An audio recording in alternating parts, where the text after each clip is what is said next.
Si tu motocicleta está haciendo un ruido cuando sueltas el clutch, metes la velocidad, sueltas el clutch y comienza a moverse, probablemente pienses, o lo primero que se te venga a la mente es que son las pastas de clutch. Pero lo más común, sobre todo en motocicletas 250 y 200 de itálica, es esto, mira. Quiero que vean cómo se mueve ahí. Esto es porque este engrane que está aquí, aquí tengo otro, miren, es un engrane parecido a este. Aquí va la canastilla del clutch y estos bujes de bronce que vienen ahí sufren desgaste, por lo cual esto queda moviéndose, tiene ya juego. Entonces cuando tú sacas el clutch hace fuerza la canastilla y comienza a moverse esto.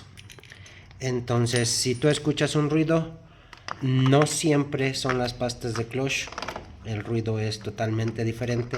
Este es como un chillidito que hace ki, como se escucha muy diferente a cuando se están patinando las pastas de clutch. Y quiero que vean ya puesta la canastilla del clutch, la cantidad de movimiento que tiene. ¿Ya vieron? Entonces, bueno, esta motocicleta me la trajeron precisamente para cambiar el clutch. Les expliqué a los muchachos cuando probé la moto que no eran sus pastas de clutch. Les comenté que había que cambiar la transmisión porque estos engranes no te los venden solos, viene completo con la transmisión. Ellos aún así quisieron que se cambiaran las pastas del clutch. Entonces lo que vamos a hacer hoy pues es cambiar solamente las pastas de clutch.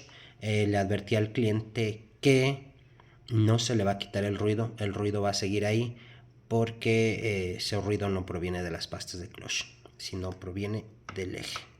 Vean cómo se mueve.